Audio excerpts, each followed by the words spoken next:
Good Thursday morning. Is it? Dale's a little upset Is today. it? I'm your humble host, Stephen McCollum. You're watching the main event, and you know him as 17-year NFL veteran, 3-time Super Bowl champion for your Dallas Cowboys, and he's upset. High school football issues. He's got, Holmberg today. He's mad about that. He just doesn't know what to do with his life. Dale Hellestrae's here, everybody. Baseball season's over. That's the one I forgot. Cardinals, high school football. Cardinals are 2-0. Give me something good, There's Steve. no other controversy around the Cardinals, is there? What are you talking about? I mean, between your quarterback and your wide receiver, and oh my goodness Well, gracious. Marvin Harrison Jr. did say yesterday, I don't care how many targets I get. Do you believe him? And then Coach Gannon goes, we don't have everybody's a team player here on this team. They're not worried about how many touches they get. Okay, Coach. We don't believe you. Well, if nobody cares about how many touches they get, why don't you try and put the ball in your best player's hands? Thank you. I don't get the circling the wagons on why they don't focus on James Conner, Trey Benson, and Marvin Harrison Jr. And they do, I guess they Well, do the coach tight the ends. tight end. They yeah, already do right, that. yeah, I'm talking about right. additionally, right? That should be, the guys besides your tight ends, obviously, but those should be your guys that you should be targeting. And they're like, I don't know. Maybe. Maybe we'll get to it. Dale. But tonight I'll be at Desert Ridge Mesa. The Mesa Jackrabbits. I had to think about their name there for a second. Yeah, they used to be a rival of ours when I was at Saguaro back in Really? the late 70s. They we were were- in the same division. They weren't the rival for me at Dobson. It was Mountain View, but they were right there with Yeah. them. Yeah. Well, Mountain View just started when When you started? when I started. And they Yeah, just started and they beat our ass in the state championship. Is that Jesse Parker? Yeah, it was your boy, Jesse Parker. Not my boy. Yeah. I told that story before. I know people that played for him. And, it's like Varsity Blues. Like, if they're in a bar, they just say great things about what a great coach he was and how he made him a man. And then you get away from that, and everybody's like, I was a jerk. So it's something about that spell that sometimes football coaches can put over kids. All I remember is he spit on some of our guys in that state championship Yeah. game when things happen on their sidelines. And, And the amazing thing is, the thing that took him down here was Pink Bellies, yeah, of all things. Yes, which obviously times had changed at that point. But Mesa's head coach, embroiled in some controversy right now, I guess you could say, but used to coach at Desert Ridge, had a lot of success at Desert Ridge, the last coach to have success there, no less. Yeah. Returning back home tonight out there in East Mesa. He was a star in high school up in the White Mountains, went up there for a number of years Yeah. and had some success. Blue Chip? Blue Ridge. Blue Ridge. Blue And then he Chip. came back here and was out in the West Valley, and now he's at Mesa. And Yeah, so I get to see that. Now, none of the kids transferring in from California are playing tonight. They have to sit out for 10 days. And but this is a controversy. We talked a little bit about it yesterday. And since, you do analyst stuff for a couple channels here on high school football, I obviously keep my eyes and tuned on it and things like that as well with high schoolers and everything. So there are 19 kids that have been banned from playing in what they call the CIF, but that's a Southern California division. It's like the AIA, and it's California, and then they have a Southern, but they're not allowed to play in any CIF things, not just football, any sport. They've all been banned. 19 kids. And yesterday I said, we can't blame the kids for this. The parents receive money, et cetera, things like that is what the story is that's happened. There's a guy out there, a local businessman in California and a gambler, it notates here. It says he paid for the transfers. They all transferred to this school. He paid the families to go there and everything. But he also said he did it with the blessing of the school president over there, who, quote, wanted football to win now, unquote. And he said all this to a news reporter who then put it all out. That's how the story kind of broke, et cetera. So 19 kids have been banned from playing any sport in the CIF. Now, there's private schools they can go to, things like that. And then we know at least what was it yesterday? 3, I think, have already signed up in Mesa, with 2 more expected. Other ones are calling out here, things like that. In that stuff. Kevin McCabe came on or went out on Twitter yesterday and said the AIA specifically told him they are concerned. Here's the positive thing: the AIA is concerned about this, but they admitted to Kevin McCabe, of course, the dean of high school sports, they have nothing in their bylaws to challenge the ineligible players from Bishop Montgomery, California, from playing here in Arizona. Don't you think you would have a clause that would cover disciplinary action from another state? Don't you think you'd have a clause about, I don't know, a booster paying your family for you to transfer to this school? And here's the other thing that bothers me, because I was thinking about this yesterday, and I saw a couple other people bring it up. To transfer from one school to another. Like, so if a kid wanted to go from Queen Creek to go to, let's just say, Liberty. I just thought 2 schools. They have to sit out 4 games the next year when they transfer. These kids are just coming in 10 days to acclimate to the weather, and now they can play. What? What are we doing? Well, again, I'm not going to come down too hard on the AA for not having a bylaw, because obviously this is the first time anything like this has ever happened.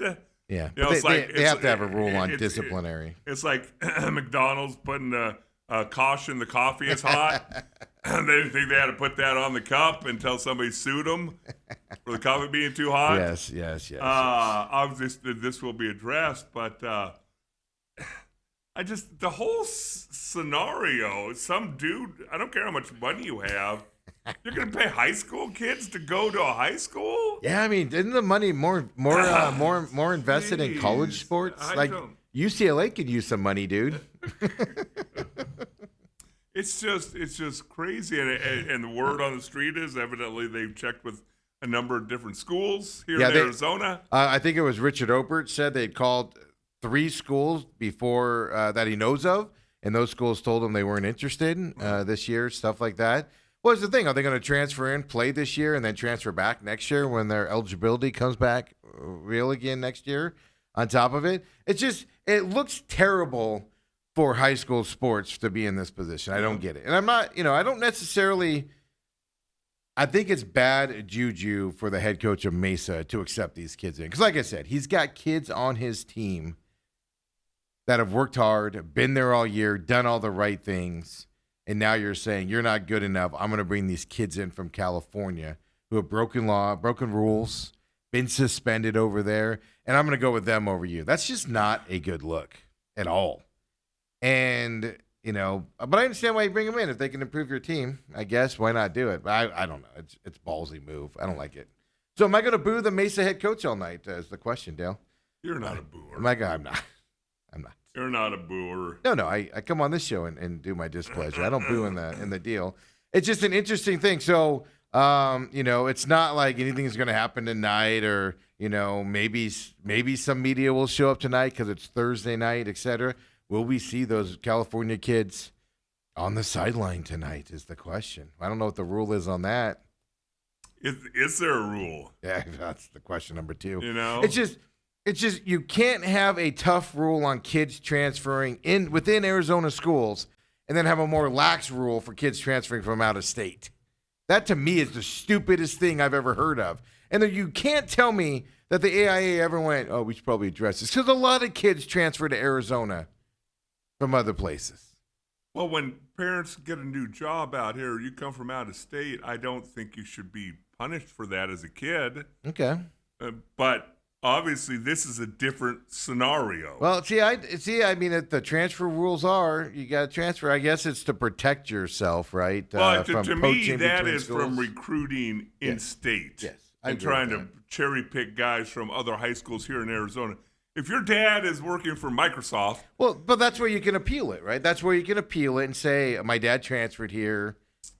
I live in this neighborhood. Now, if you transfer here and all of a sudden you're going to Brophy. Oh, well, Brophy's different because that's that's a religious private school.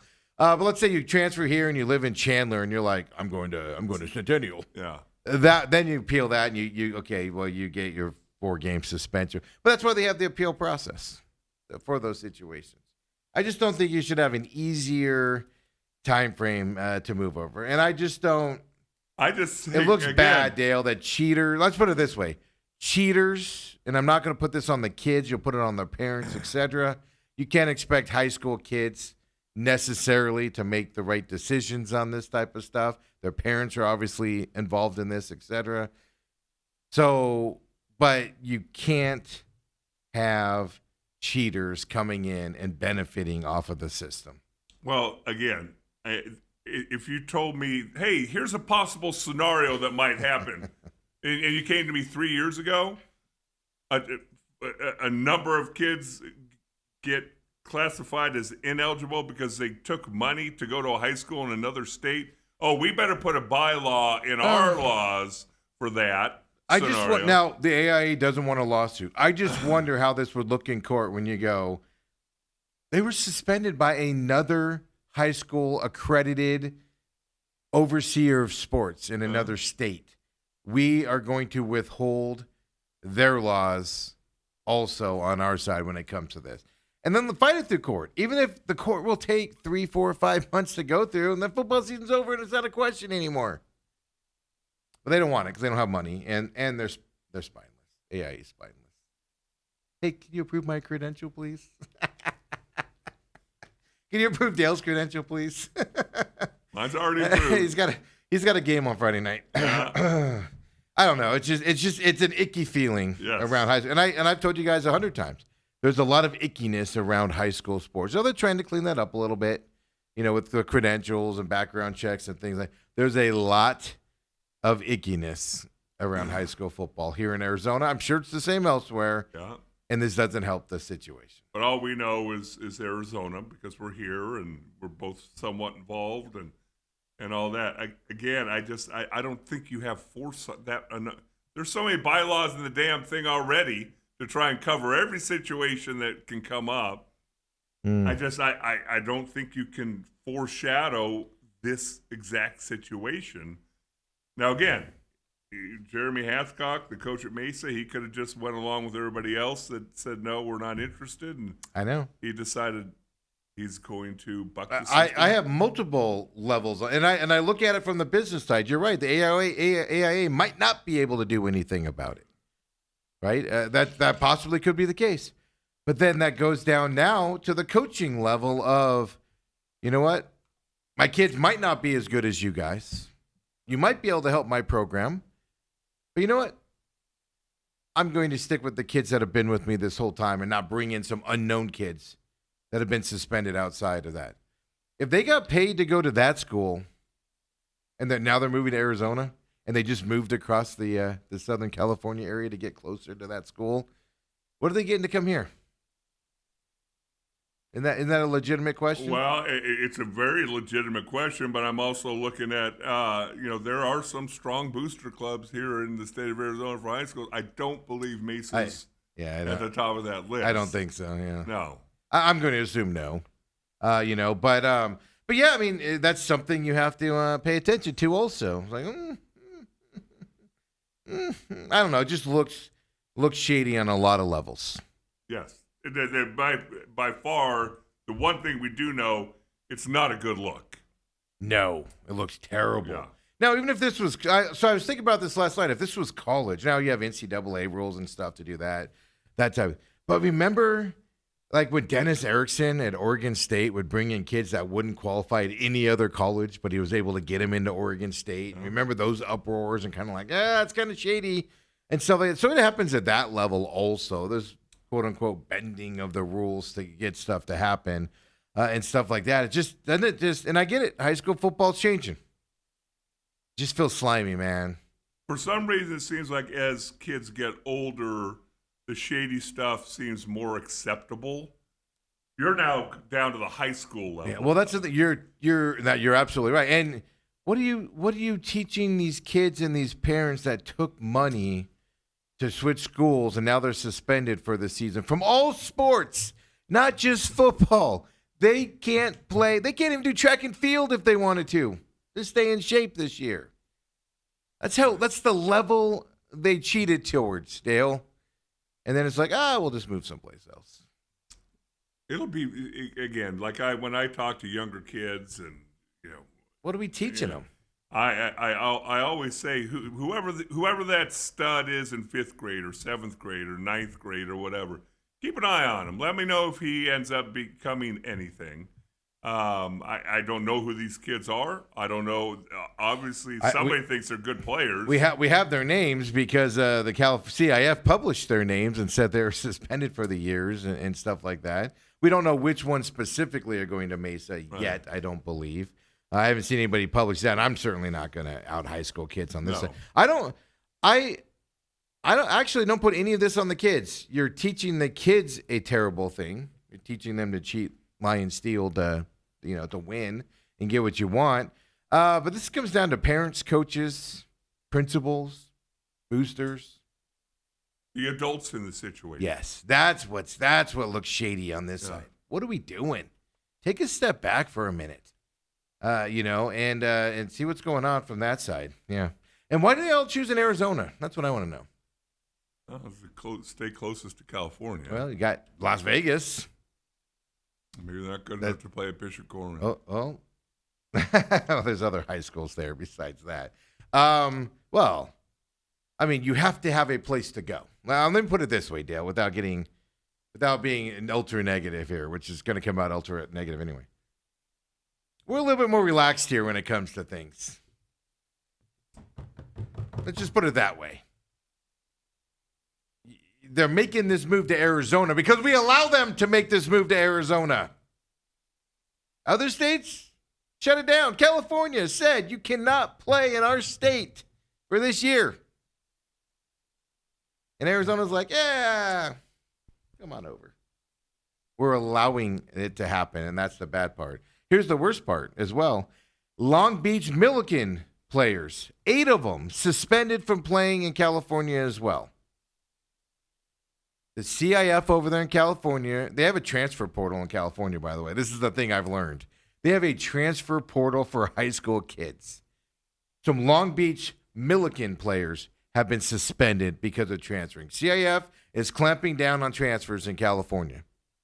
So 16, now 8. No, let's bring them all over. Why don't we just set up a new high school platform here? Let's just set up new high school where all the California rejected kids for breaking rules and transfers, they could just come here and play. Why don't we just do that? AIA, let's get that set up. What high school needs a football team? I'm sure there's an ALA somewhere that's starting up that can use a football program. I'm not knocking them. That's what they do, right? They start a new school and then start a program, et cetera. I'm sure there's one there that can use an instant football program. You bring in the kids from California. I don't know. It just looks shady, Dale. Looks shady. So we'll see tonight. Yeah, you're not going to see much tonight, I doubt. No, look, they won't be there, but I'll be interested. Does more media show up tonight? Is the kind of the question. I mean, this is a big game for people that have been around high school football for a while because he's returning back home. This underlying issue on top of it. I don't know who else is playing tonight, but probably not another big game, right? To see, do people show up to kind of observe and ask questions afterwards? Is kind of the question I got. I'll put it this way: you're not doing your journalistic duty if you follow high school football as a big reporter. If you're not at this game tonight, to ask questions and observe, in my opinion. Well, I think there's still some steps to go. How many games are they going to have to miss? How many? None. They 10 days and then they can play. That's what I saw yesterday. 10 days sit out because you have to acclimate to Arizona's weather. You have to make sure you're in shape. So 10 days from enrollment, and then boom, you can play. As you transfer in Arizona, school to school, 5-game suspension or 5-game sit out. Yeah. That make sense. My mind's blown on that as well. Like I said, there's an appeals process for those situations where, like, SCA, they had that kid come in, I think it was Virginia or someplace, right? His parents moved here. He didn't go, it's been my lifelong dream to play for Scottsdale Christian Academy over there in Scottsdale. I'm going to transfer there. Yeah, his parents got transferred there. Right. And transferred here, and they wanted to go private school, et cetera, so they went through the process to get in, and it's a process to get into Scottsdale Christian Academy, folks. You don't just show up and go, I'm here. And, and they did the right steps and everything, and boom, he's able to play. And do all this stuff. There's ways to get around that, but I don't know. We'll see tonight, Dale. If you hear of a fight there in Mesa, don't worry. It's just the Mesa coach trying to fight me for asking questions. Don't worry about it. It's just me. Well, as that's happening, the NCAA removes the spring transfer I was window. going to bring it up. To be determined on when they're going to do the transfer. Only one transfer portal window coming up now. And see, and they're saying it's going to be in January. It's going to be a few weeks. I think it has to be after the national championship. Well, but my case in all this is because, again, from my personal experience, I think after the spring ball window is the perfect time to do it. Because guess what? Yeah, you transfer in January, and the school hasn't hired a coach yet. Yeah. You don't know who that guy is. At spring ball, you go through spring ball, and if a whole new coaching staff comes in, you find out you're not in the picture. Yeah. Yes. Then that's the time to do it. But I guess we'll see. I mean, you're not wrong. I mean, April might not be bad. Keep it open for a while after spring practice. But then I think you need a cool down period after the season ends. Yes. If you have a bad season, something like that, it's very emotional to go, oh, we had a horrible season. I wasn't happy with the way my coaches utilized me, and you don't get to sit down and think about it a little bit and decompress. You know how it is at the end of a season. I know how I feel. I'm just sitting on my couch. Well, again, we talked about it last year, ASU. The transfer portal was in December. That's why it has to be after the national championship. You're getting ready for a playoff game, and you're doing a transfer portal. Yeah, that's why it has to be after the championship. It has to be. Period. You cannot do it in January, beginning of January. Later January, possibly, and stuff like that. But, because then if you transfer to the wrong school, you just got to wish your coach gets fired in the middle of the season so you can transfer right away. It's so crazy. I did not. I tried to look it up. I tried to see how many UCLA and Virginia Tech kids went into the portal. I haven't been able to. I don't know if there's a website you can look that up at. I haven't seen anything on it. There might be a transfer portal website. There is, but I must not know how to work it or something. I must not be smart. Because I was curious how many kids went into the portal. It might be password protected. Well, you don't have to give me all the info. You can just say, whatever. But next, I was just kind of curious. I mean, if my coach got fired, I'd put my name out there. What if Clemson calls today and you're at UCLA? Yeah, I'm on my way. I'm Clemson. Well, that's a stupid example. He doesn't do the transfer portal. I was going to say, I'm not sure what you're trying to get across. Let's say Florida State's calling you. You're sitting there at UCLA and you put your name in, and then Florida State's calling you. Not the worst thing to happen to you. Are they eligible to play right away? That's the answer. I do not know. Okay. Yeah, I do not know. I scout all the people. I think it was more of you can transfer and then redshirt. Because then if you redshirt, you can practice. Be involved in the team and things like that. It doesn't count. Yeah, so you can go and learn the system. It's better than showing up in the spring and just having spring ball. Like you're there all this time of year to get your foot in the door, etc. Kind of a situation and things like that. And then who knows? Maybe somebody big gets injured and they need a call on you, and you have to blow that red shirt year out. You take it later. Saying possibility, but again, who's clamoring for a UCLA kid? Hey, you ever want to go have some tea and some crumpets? Oh, that's a terrible London impression. That wasn't even close. That was like a mid-Texas accent. Oi, matey. I don't know. Cheerio. One of those. Am I getting better? Am I getting better at it? Don't you just mumble? Wow. You're getting worse. Are we going to do a show from London next year, Dale? September 26th. ASU, Kansas. Is that 100% signed, sealed, delivered, or is that they're still talking? I'm going to say it's 100% signed, sealed, and delivered only because the first report I saw on it now on 3 is reporting it now out there, the Union Jack Classic. But the reason why I'm going to say it's 100% in the bag is because newspapers in London were reporting Arizona State, Kansas, September 26th next year. Okay. So, and then they had I read the big article on it and everything from over there, basically breaking it all down on how it's happening, multi-year deal in London and things like that. Basically make like the Irish one, right? The Ireland games there in London. So I haven't, nothing official from ASU yet, nothing official from Kansas yet, but it's early in the morning too. So I don't know. They might, Graham Rossini might still be sleeping.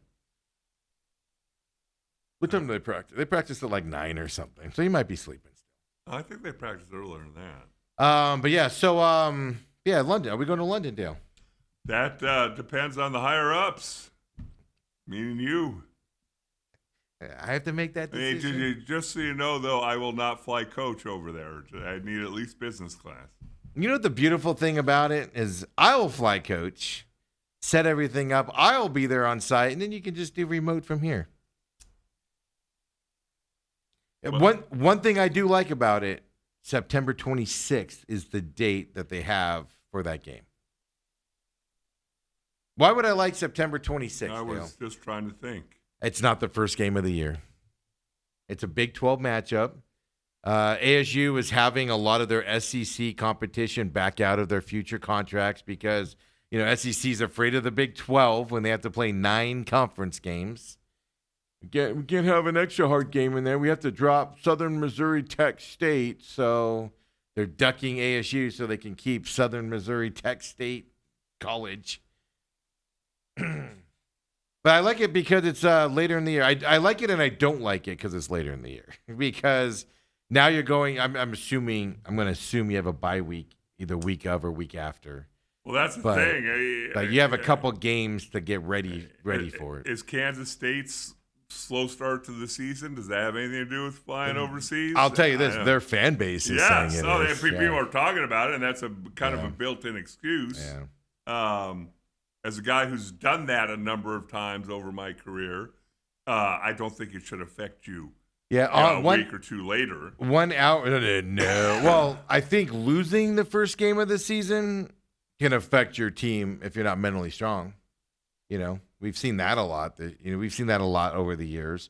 So on 3, an hour ago, Brett McMurphy reported that they're in discussions to play the first ever college game in London next season. And it says, once finalized, Wembley Stadium will host a Big 12 matchup on September 19th, not the 26th, 19th of 2026. Okay. But like I said, I read an article from a paper over there on that side of the pond that was like, hey, Arizona State and Kansas will be here September 19th, the Union Jack Classic. There was no ambiguity whatsoever to it on their side of the paper.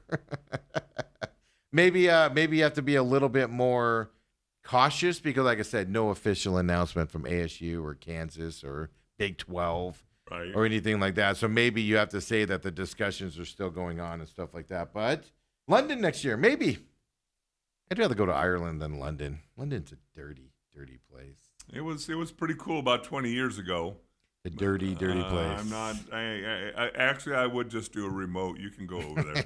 The more I think about it. I'm gonna send you to Wembley Stadium. Watch you try to fit in the chairs over there because everybody's so tiny over there. You would fly coach? No. Oh, you said you'd fly coach. I flew coach once because I used to go to Ireland every few years, and I know. And one time I flew coach, but it's because I got an exit aisle, so I had all the leg room on the planet in front of me. It was just as roomy as being anywhere else. Yeah. Other than that, no. You try to go the business class. I want the slippers. I want the little blanket. Oh, I'm not that bad. It's not that long of a flight. It's like an 8-hour flight. It's an 8-hour, not that long of a flight. Well, unless you fly direct from Phoenix, it's obviously a 12-hour flight or whatever. But that's why you do the changeover in the East Coast somewhere. That burned me one time. Big storm rolled through Philadelphia. Flew American. Big storm through Philadelphia. We were late to land in Philadelphia because we had a circle while the storm moved through. And so we missed our connecting flight over. And so we had to wait a day to fly out. And we had to change our itinerary completely and it just sucked. So maybe it's better to fly direct. I think the less stops you have to make, the better. When you say that, East Coast, 2 things have happened to me. One, I was the last flight in, I was doing a Jets game, and I always fly in shorts. just to be comfortable, you know, Yeah. and like a golf outfit. Yeah. And we landed, and we were the last plane to land because a huge storm moved in. And I'm standing out there waiting for a cab in my shorts, and it's blizzard-like conditions. And there's a line about Rookie. 30 minutes long. I'm like, I'm going to have to give in and go back into the bathroom and change because it's a little chilly. Well, that's what, like, when I used to have to go to Chicago all the time, like, it'd be hilarious. Everybody would be just, like, in jeans and, like, a short-sleeve shirt. You land in Chicago, you could tell the seasoned people going back home or whatever, because you'd go to baggage claim, they'd all be opening up their bag and pulling out their heavy jackets and all their winter stuff, and literally, like, putting on layers before you walk out. So, but you don't travel with it on you, you know? So, yeah, so I can relate on that. You got to prepare for that stuff, man. And then the other one was I did a Penn State game, and that was when that huge hurricane moved through and the East Coast and wiped out everything, and I was the last flight out of Philadelphia. Otherwise, I would have been there for a week. Ooh, barely missed that one. Yeah, that's the problem. I guess that's true. So ASU, Kansas, reportedly, we'll say reportedly, even though I'm pretty sure it's going to be it, since newspapers over there are writing as if it's a thing happening. Devils are going to invade. Devils and Jayhawks. They're going to get a bird with shoes and the devil walking around London next year, Dale. A bird with shoes. Some things I see around London, maybe they'll fit right in. ASU Baylor injury report, Dale. This is the first year they're doing that? First year. It is out, but because you got to take off today and go to Holmberg Show and do your hit over there with your bestest buddy on the planet. And you get excited because Sweet Lou comes in. No UFC this week, but it'll be all NFL talk here. We'll talk a little bit of last week's UFC action. Was there an upset in that he picked it, so I don't think it was an upset. But an underdog won in the main event. And isn't that funny how I struggle to remember that it was the main event? The name of the show, for Christ's sakes. He picked it, plus 200 and something odds, too. Really? Yeah. Old Lou. Yeah, nailed it. But D-backs, losing extras last night. I mean, you cannot blow a game when your starter gives you 9 scoreless innings, almost a no-hitter. Unbelievable. And then you blow it. You can't do that. So I was listening to the game, and then I was listening to it while I was driving home, and I was watching it for a while, and then I had to take care of a couple things, so I turned it off. Like in the 10th inning, I was like, all right, I'm gonna have to pay, and I wasn't paying attention to it or anything, and I saw a 5-1 loss, and I'm like, well, that's weird. Like, how did that happen? I was driving too, listening to the 11th inning. It's like, oh my goodness gracious! I was like, what? Yeah. How did they end up 5-1 of all things? They couldn't get runs across the plate, and stuff like that. Just a wasted outing, especially since the Mets lost again, out there. No offense in this game on that side of fought. I mean, 9 games to go, Dale. Off today. Mets play the Padres today, so you have a chance to get between one game by not playing. And he's been pretty good at that. Yeah, well, go Padres today, right, folks? Now, that would be very nice. I don't want to brush over the fact Brandon fought. First of all, that Torrey allowed him to pitch all 9 innings. That's actually the thing I was going to bring up. You know? It tells you that it's real because Torrey let him go 9 innings. 9 innings. And he wouldn't have done it in May, June, July. No. I guess August. He figures that they're ready to go now. Yeah, they're all stretched 10 days left. Yeah, he knows they'll feel well tomorrow. Your boy Ketel Marte is cold as an icebox. 0 for 5 again yesterday. Jeez. I know he had some hits the day before, but just your superstar's not out there. It's not easy playing with a sore foot, Dale. That's why he needed some more time off. But we shamed him into coming back early. I mean, he probably deserved a 15-day IL stint after fouling that ball off his foot that has padding on it, a brace on it. We only gave him 1 day off, and I mean, you know what? We should all feel bad as human beings that we shamed him into coming back early. Yeah, he needs to. I don't know. You need to wake up, man. What in the world are you doing? Your Mercury won. Blew 'em out. Yeah. Blew him out. I was shocked. I actually caught the end of that game because I just flipped on my ESPN app and it was on there. Whatever app I loaded. I think it was ESPN. Blew him out. I was shocked by that. Tomorrow night, I thought for sure Mercury season was over yesterday. To the point where I almost put $5 on the Liberty yesterday. Glad I didn't. From that side, yes. Of course, Desert Ridge Mesa tonight I'll be at as well. Mets schedule coming up here. They got the Nationals this weekend. Mets do. And the Mets have struggled against bad teams recently as well. And that's at home for the Mets this weekend. Then they have Monday off. Then they're at the Cubs. Cubs just clinched their division yesterday. Yeah. So what are they going to be doing? And then at the Marlins to end their season. And we've got Phillies, who clinched their division. We'll see. Dodgers, who are going to clinch that division. And then Padres, who are going to clinch an NL wild card.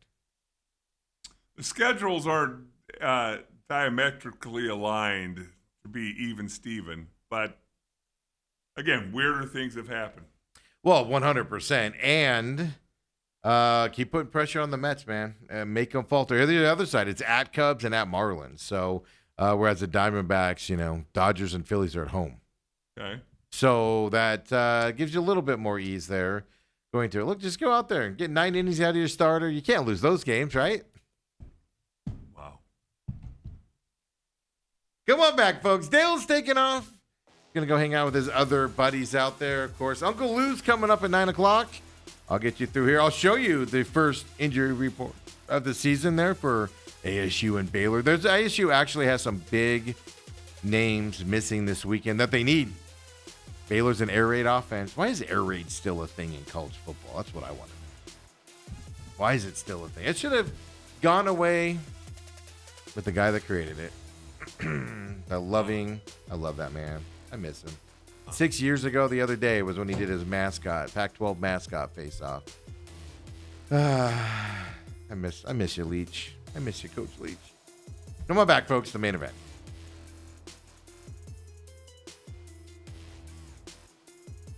And we're back here, main event. I'm Stephen McCollum. Dale Hellestrate takes off on Thursdays. He heads over to KUPD. Does his hit over there with Holmberg and fellow Dobson graduate, John Holmberg, of course, Brady and the boys over there. So check out that podcast later on today. Of course, Uncle Lou comes up here at 9 o'clock as well. And, we're having some fun here, talk some Diamondbacks, and off today for the Diamondbacks, 9 games to go. So, which means Mets lost last night. Let's throw up that NL wild card, wrap up the baseball talk here in this portion of the show. And, Diamondbacks, they could make some moves today. Padres, Mets play later on today. And then, of course, that Mets loss means the Diamondbacks would move up half a game at that point as well. So, look, they're in it still. Terrible loss last night by them in the 11th inning. Absolutely atrocious loss by them. Diamondbacks are moving to a 4-man rotation for the rest of the year.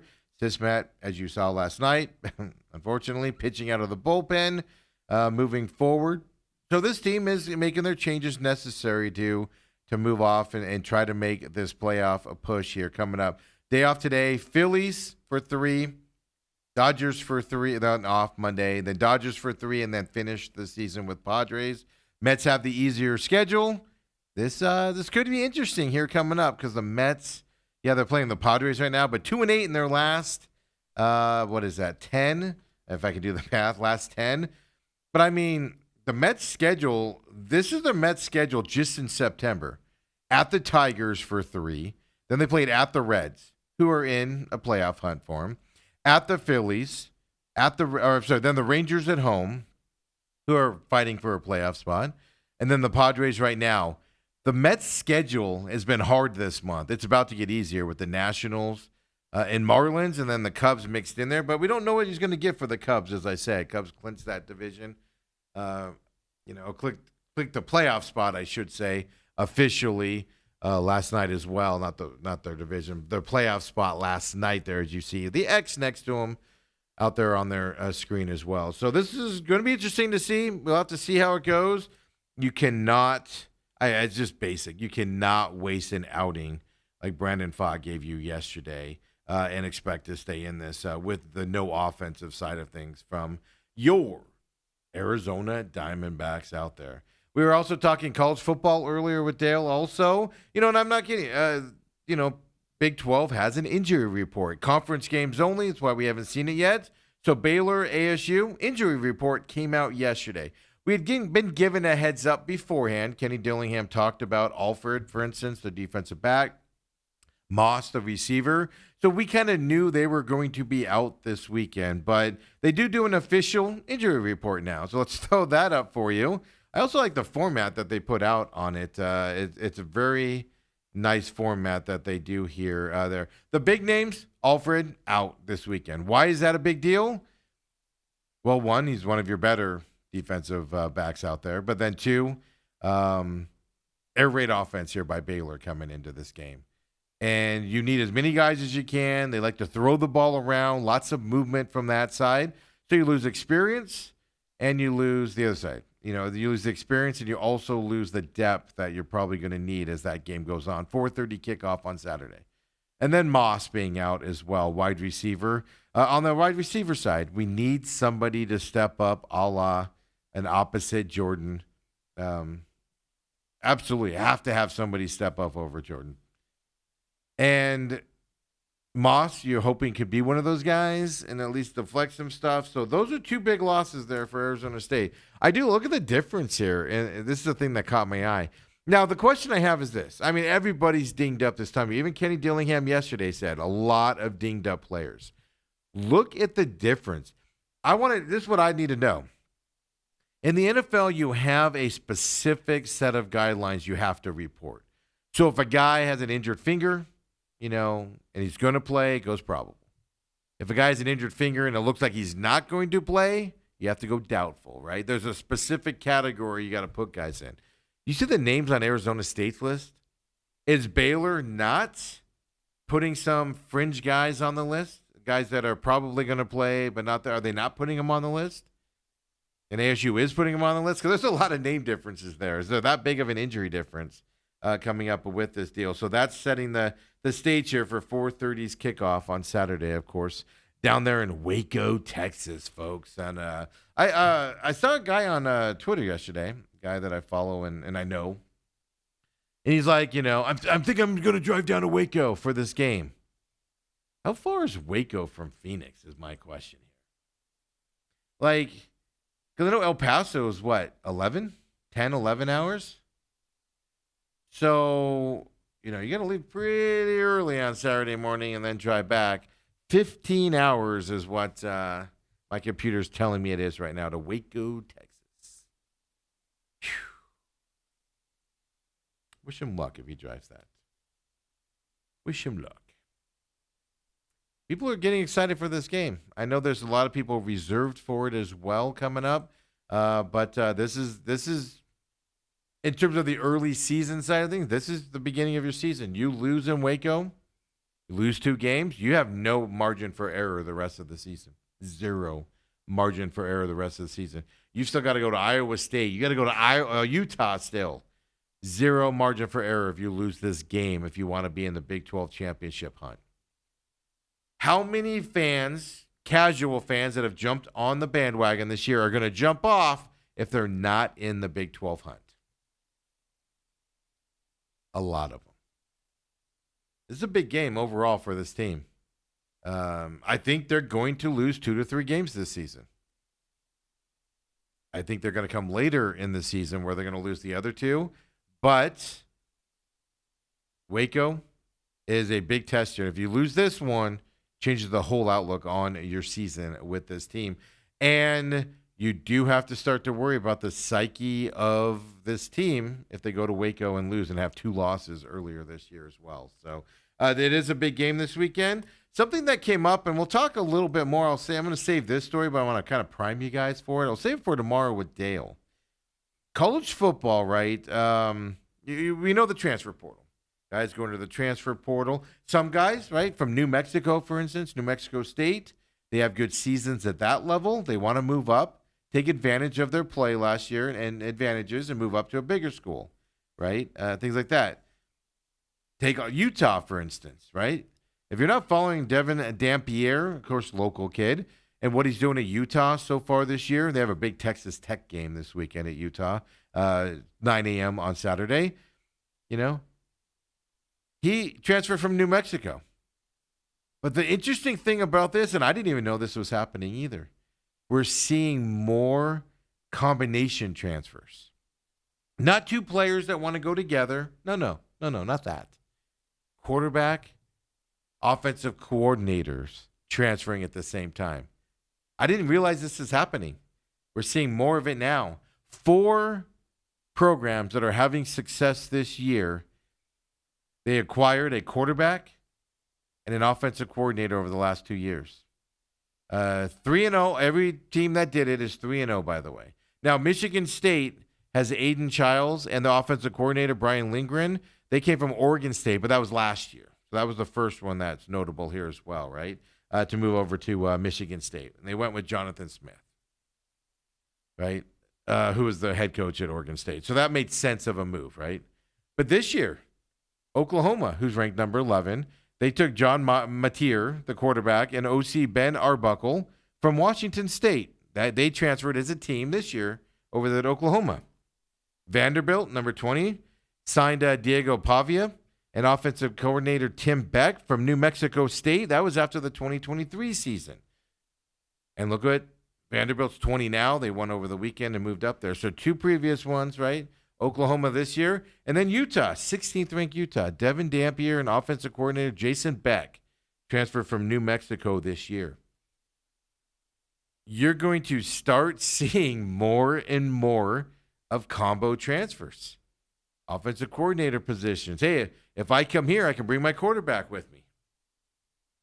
Fascinating thing to watch. We'll talk to Dale about that a little bit tomorrow as well. But I wanted to just make you aware of something that is happening out there and something that we're paying attention to here at the program as we become aware of that.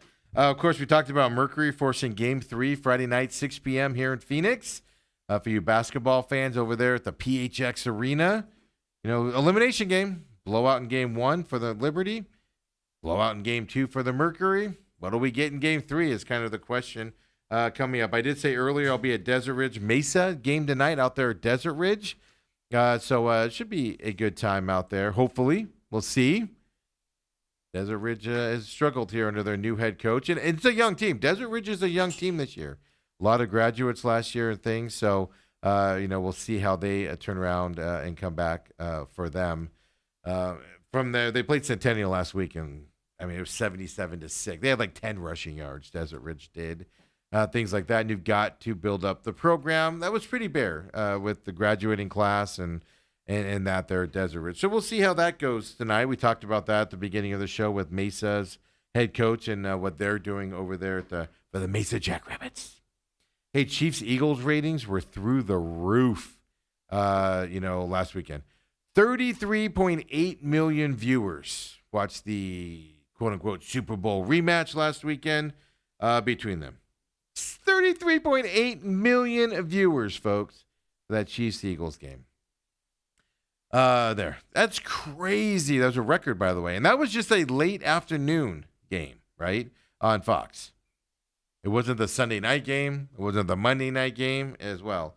It matches, that audience level matches the best regular season Sunday since the league started tracking TV ratings back in 1988, 40 years ago. A November 2007 game that happened between the Patriots and Colts on CBS, it also had the 33.8 million viewers from that side. Fox has never had a game with that many viewers for the Chiefs-Eagles game last weekend as well. So tell me, if you're telling me you don't watch football because of the politics side of it or you don't like ownership, etc., you're lying. You're lying to us all. You're watching football. I got news for you out there as well. So they were only projecting around 30 million viewers for that game. And think about this, right? Cardinals-Panthers were playing. So you had Cardinals market, Panthers market watching that game.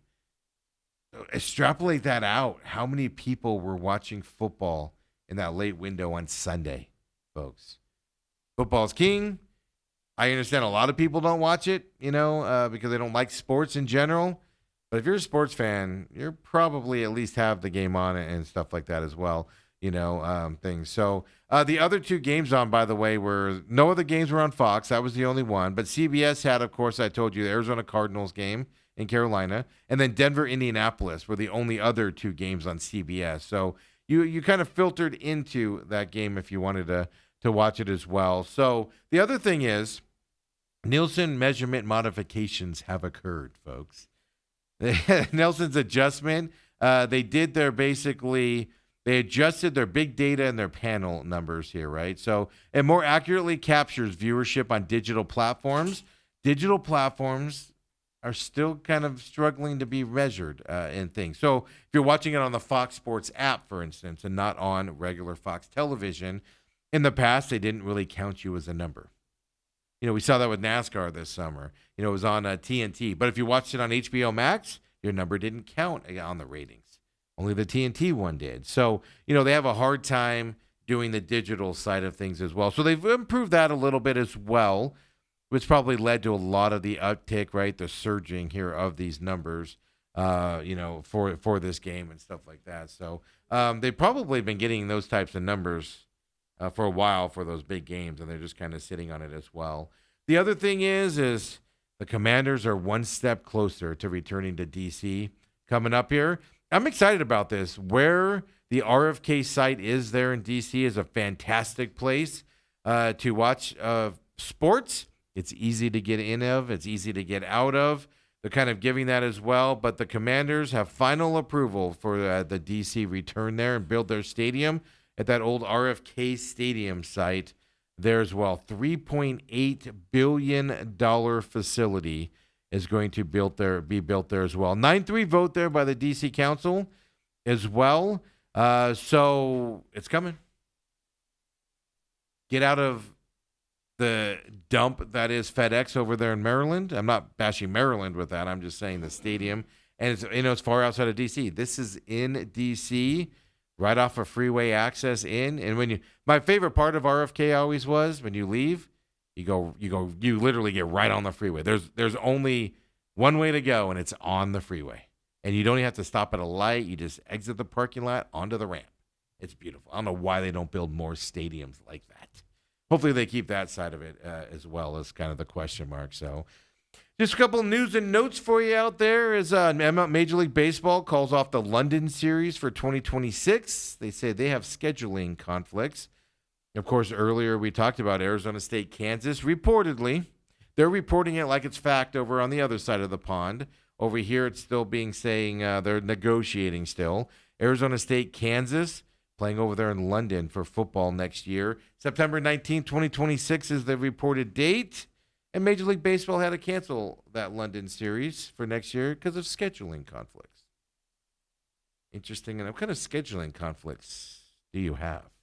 It's kind of the question that I've got from that perspective. When we come back, you guys know who's here. It's Thursday. Uncle Lou joins us. It's going to be a fun time. Talking NFL. His blog is out on his website there, Gamblu.com. We'll talk about that.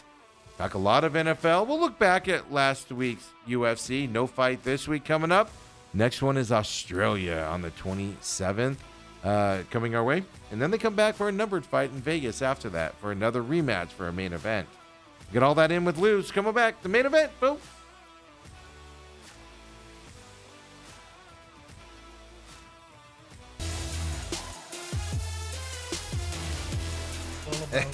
Second hour main events with Uncle Lou. I was looking ahead here over the last couple of days at future UFC fights, and I'll just say this about you, Lou, man, is I brought up the fight 3 weeks from now coming up, the UFC number 320, Ankalaev and Pereira, and I was just naming fighters on that fight, and you just instantly started going, oh, this and that, and I'm just like, that's 3 weeks out, man. I'm so tunnel vision. I have to look at notes if we're going to talk about last week. Now, not last week because it was a windfall weekend. Yes. On the fights for me. You had good. I mean, we got beat in Ferreira. But other than that, it was a paint job, which those are nice to have once in a while. I don't often have an 0 for 4 or 0 for 5 night. It'll happen once, maybe twice a year. Knock on wood, it doesn't. But I don't often have 5-0 or 4-0 nights either. I'm very safe. I try, and if I can go 2-2 betting dogs, I'll pull the money off the table and live to fight another day. So it was nice to have a big one. Yeah, it was. And we'll talk a little bit. No fight this week coming up, Yep. so you get the break this Saturday night. At least How from nice that. is that? This whole week's been really great Yeah. in that regard. There was no sneak. I actually forgot there was when I looked for your Sneak Teep podcast, and I was like, oh, never mind. No, I wasn't going to do that 2 off weeks in a row. It'd be a week ahead. No. Yeah, so Believe me. that's why I went. Maybe there's not a fight this week. So no fight this week, but there was a lot of good fights last week. We'll get into that, of course.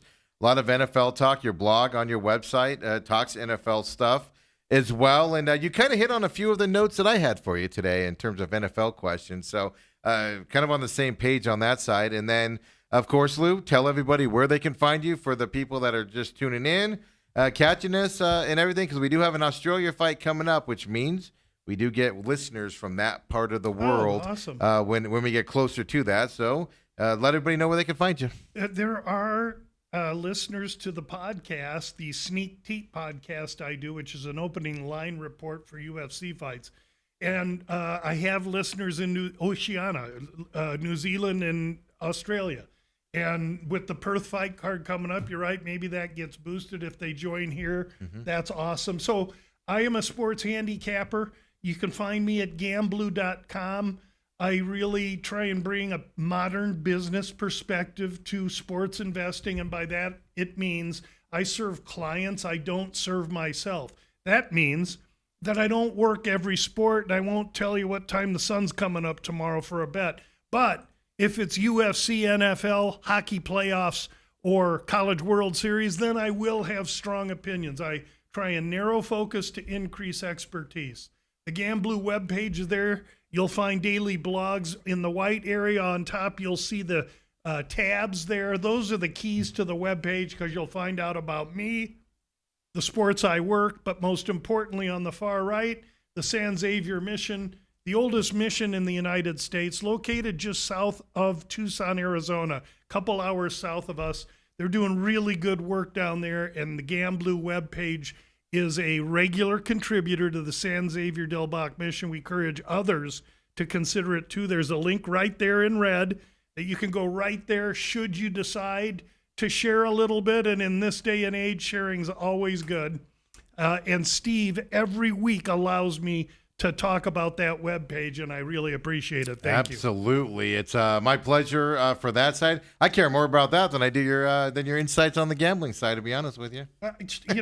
Honestly, I feel like trying to be in balance and be an honest human being Yes. can only help one in whatever business you're in, whether you're Absolutely. selling widgets or vehicles. Yeah, just give back. That's part of it, especially with everything that we got here. We're all lucky to be doing this. We doing could what be we pushing rocks up the side of a pyramid 2,000 years ago. So for me, I'm thankful that I'm alive in 2025 and a beneficiary of vehicles, coffee drinks, and air websites. conditioning. Yeah, all that stuff. Yeah. I remember to turn the fan on for you today, so hopefully you don't get as hot I'm today. getting a nice breeze and I'm cool. You gotta And I circulate got a the air good over there. I thought hard about my shirt selection today, knowing that I was going to come in with my red. Yeah, brick. no see-through for Lou today from that side. Look, it's absolutely great to have you on. You know, we love you having you on here, and I know the audience loves having you on here as well. But going back to last week's fight, the Noche is what they call it there in San Antonio, Texas. Early start time, 3 p.m.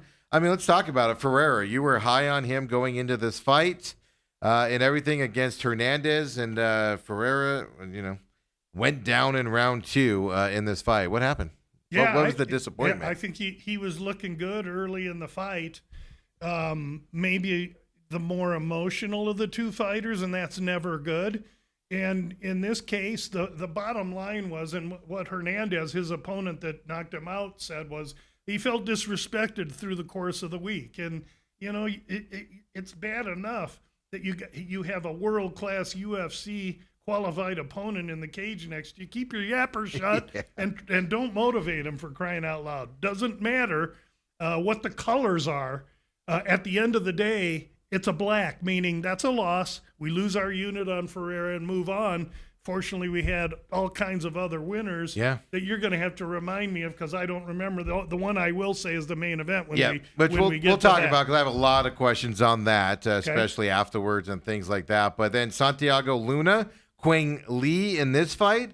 You talked a little bit about this one. I believe, if I remember correctly, you said Quang Lee was coming in to be kind of the setup guy for Luna in this first round KO. For Luna in this fight. I just want to know your thoughts on Luna after watching him go up against Lee. We had Luna in the one side of a parlay with another fighter that'll eventually be mentioned here. I forget right now. But Luna, young 21-year-old kid, came out, and the 30-some-year-old Chinese, I think, or South Korean athlete. Chinese, I do believe, yes. He wasn't having it, man. He was going to teach this young kid a lesson in the Vietnam, let's be correct. Vietnamese. And so Luna knew he was in a fight. I mean, he was on skates for a while. This kid rocked him, but Luna had to dig deep, found a way, and got over it. Luna, though, moving forward, depending who they put him with, he's really raw. He's too raw, shouldn't be in yet, and therefore we'll keep a close eye on who he fights next. They did call it performance of the night. UFC gave him a bonus for his fighting there. But that was the thing. He's super young. He's Mexican. It's Noche. Yeah. They're trying to export themselves in Mexico. So you put him in there when he's not ready? Well, they thought they were giving him a favorable fight, and they did. The issue was the guy that usually is on the other side of the favorable fight doesn't like being the mark, and they usually come out with good effort. This kid fought hard. Yeah, absolutely. So it's funny that listening to you talk, you didn't know it was a first-round KO. Well, it was a finish. I thought maybe first or second. Yeah, it was. Exactly. So it's like, all right, perfect. Kelvin Gastelum and Dustin Stolfus in this one. We talked about them. You did say Stolfus was going to lose. He fights, fights over here. It's a fight ready here in the Valley Gastelum and everything. does. I'm sorry, Gastelum does. I apologize. In this fight, so you talked about this fight and everything, and your thoughts on the local kid. From Fight Ready. Kelvin Gastelum is a fine, qualified UFC fighter, been in the organization for years. He constantly misses weight. There's something going on there with him that he struggles with weight. I mean, he fought at 170 and would miss at 172 or 174. Mm-hmm. He fought at 85, missed there. This fight was 85. He shows up at 90. So there's something. That's a big miss. There's something going on there. But I've met that young man a couple of times. He's been cordial to me and approachable. So I wish nothing. This is a tough sport, but he has to get some stuff figured out, and I hope he can. Is a lot of I've never had to lose a ton of weight in a quick time frame ever in my life. That's got to be more mental than physical, right? To get to that point, you got to be committed to it and all that. Is it a lot mental, or is it also biology and just It is comprehensive hell on earth. I mean, that's why I've never done it, Lou. They pack them in wet towels. Yeah. They wear rubber suits. They go into a steam. I mean, if people knew what guys did to cut that weight. It comes from the wrestling umbilical, where wrestlers would, and why do they do it? Because really, I should be fighting at 170, but boy, I'm so much bigger than the guys at 55 if I can just make weight. Well, a lot of fighters compromise themselves making weight, and there's a lot to that, which is why I watch weigh-ins. All that said and done, I lost my train of thought. But no, I was just questioning, because some guys have a hard time cutting their weight. To get even if it's in a level where they should fight at, they have a hard time cutting it down.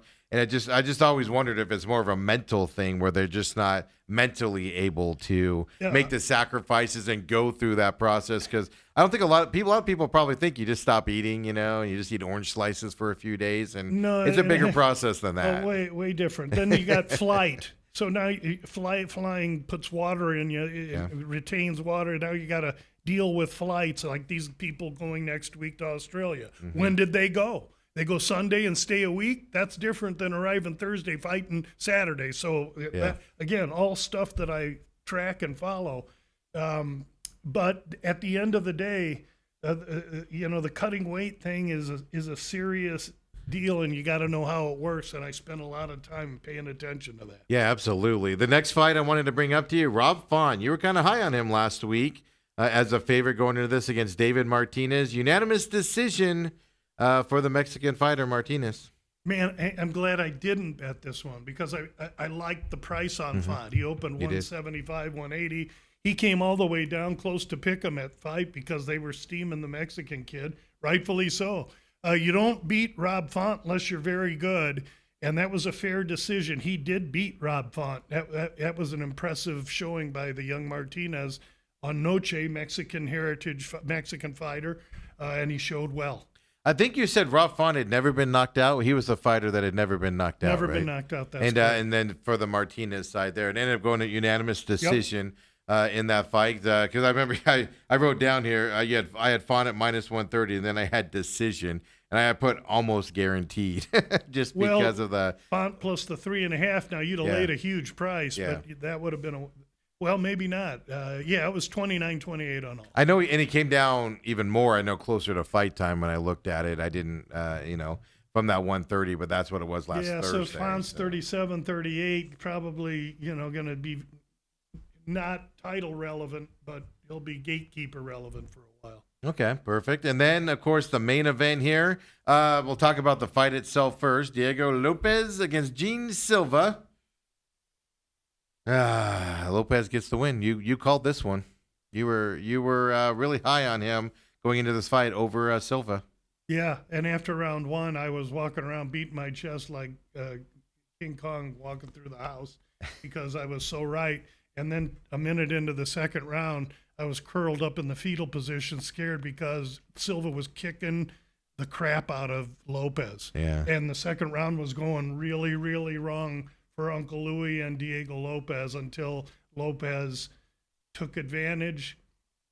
And I say this, I'm not a bigoted person in any way, shape, or form, but the Brazilian IQ needs improvement.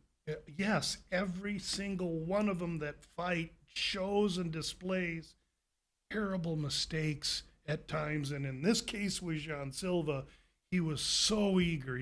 He was feeling his momentum. And rather than just take his time and go and carve Lopez up, he rushed in and he walked into an elbow.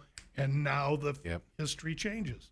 So after the and fight, I'm not going to apologize for winning a fight that I called at a plus 210. You sat here and watched me be a man when I get beat, one way or another. So I'm not going to apologize when I win one. No, it was an impressive pick by you and everything. But after the fight, I think you even put a tweet out on this. Just they're the nerd, the nerd clan or whatever they call themselves. The Silva and them. They need to slow down, shut up, get a wrestling coach, and not in that order. But if they do all three of those, we'll continue to hear about the nerds. Well, what's the order? Because a lot of talk Wrestling from that coach, side. Okay. Shut up, and what's the final one? I don't remember the final one. Stay in the gym. Yeah, those were the two that I But wondered about basically, here. shut up and get a wrestling coach. I mean, I get being confident going into this stuff. It just seems like they're coming into these fights. The group of the clan, they're coming into these fights. Just I don't know. I don't know how to explain it either. But they give off a bad vibe when they all walk in. singularly dimensioned. They need wrestling. Look at Barallo the week before. I was on That's it. the one I'm referring He to. couldn't take Imavov down. Yeah. Well, if he knew some wrestling, if he had some wrestling and some cardio, he could have, because then the fight changed. He couldn't do it. Exposed as singularly dimensioned. What happened against BSD, Benoit Saint Denis in France in the co-main event? He was fighting Hoofy, singularly dimensioned striker. Hoofy could not deal with being on the ground on the bottom. Benoit Saint Denis dominated him. And then there was one before that. But the nerds are here. They're not going anywhere. They're going to respond. And here's another thing. Jean Silva, King Kong don't want to be his next opponent, Steve. Because he's going to come in motivated Oh, after that? Is that what you're trying to say? He's gonna hurt somebody in the next. Oh, fight. really? Well, that's the thing. They have, and I like Diego a lot. I like the way he fights. I've liked all of his fights and things. He's one of those fighters I recognize and root for and stuff like that. So I didn't think it, was a big of a mismatch, but now I don't know Silva as much. But I mean, kid's got power. It's just, it just seems like avoid that power and you'll be all right in the fight. Who's got the Yeah, power? Silva. Yeah. Yeah, no, but he's got power. He's fast. He's got Yeah. great feet. He can wrestle and grapple. He's got it all. He just needs to sharpen his pencil. That's the hardest thing to do, Lou. First, those of us challenged mentally, That's what yes, I'm it getting is. at. It's hard. I've been trying to do that for 48 Yeah, years. you and me both.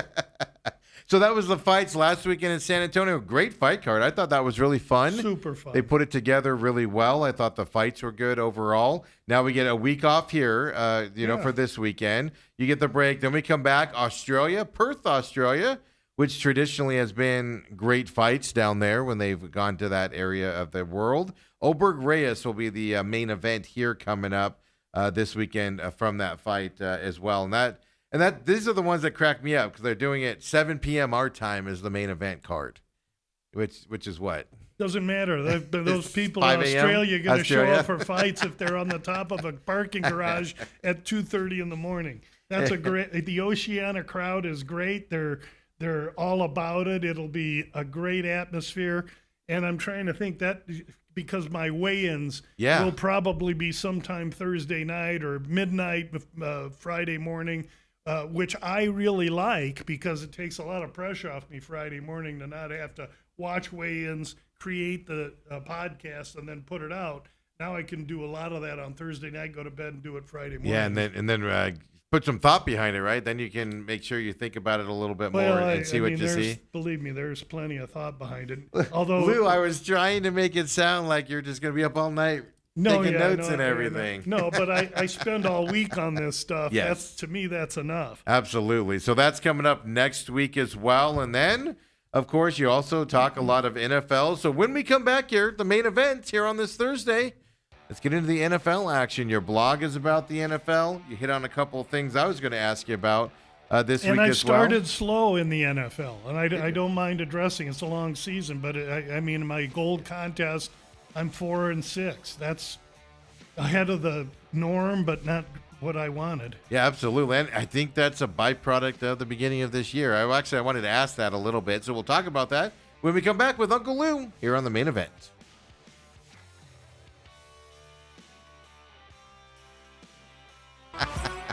We're back here, main event. Talking about Uncle Lou's living situation right now, coming in from the West Valley. Please, people, never remodel. Don't do it. Please don't. If Gamblu.com, if you want the download. I think it'd be anybody that's been around a remodel. And I come from the construction industry, so I definitely understand. Just nothing goes smooth. And I do that with like when people move out of my rental homes, and the guys will go in and they're like, oh, we have this done in a couple days. And I'm like, I'll give you a week. Like, we won't need it. And then like a week later, they're like, can we have a few extra days? It's like, I told you you were going to find something else. Yeah, it's inevitable. Commercial real estate. I had a piece of ground down on like 32nd and Rozier here in the airport, and prime piece, getting ready to sell it. Well, oh no. There was indications of old Hohokam trails and burial grounds there. Now, I'm not making light of it, but it stopped. It impeded my sale process.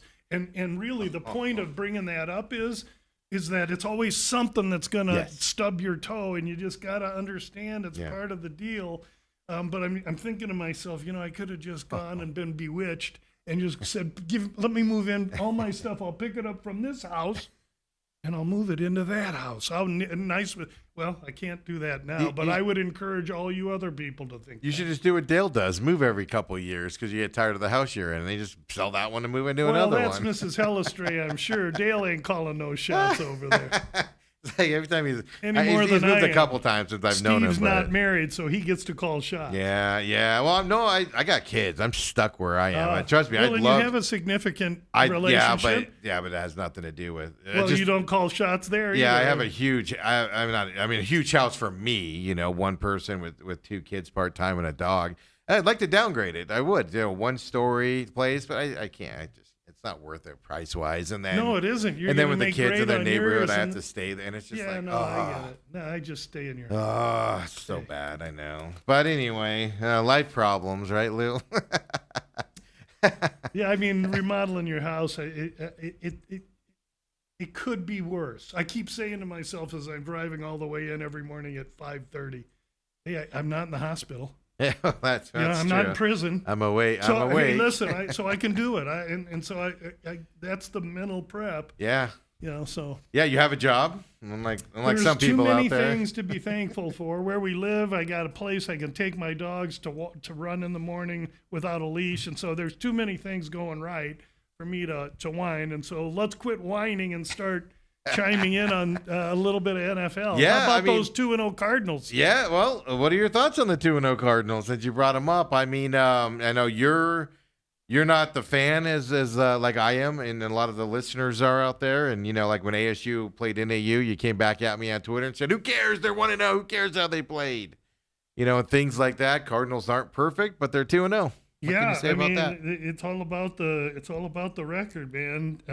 So do I like them? Yeah. I mean, you look at the look-ahead line in this game. They're in San Fran this week. It was pick and 49, and now it's slipped to San Fran 1 or 1.5. Why would that be? Because they're talking about Purdy being at practice. Yeah, he's So practicing. there's moving parts here that I can't really get too specific until Saturday morning when they get specific what the injury reports are, and even 90 minutes before the game when Purdy's going to be a 90-minute decision before. more than likely. Because you want the Cardinals to have to prepare for him even Yeah. if he's not playing. So Yeah, I'd that say got he's not. gamesmanship on this one. I'd say he's not, but it is what it is. But at the end of the day, the Cardinals have a good, strong young coach. They're 2-0. They played who they had to play. Let's see how it can continue.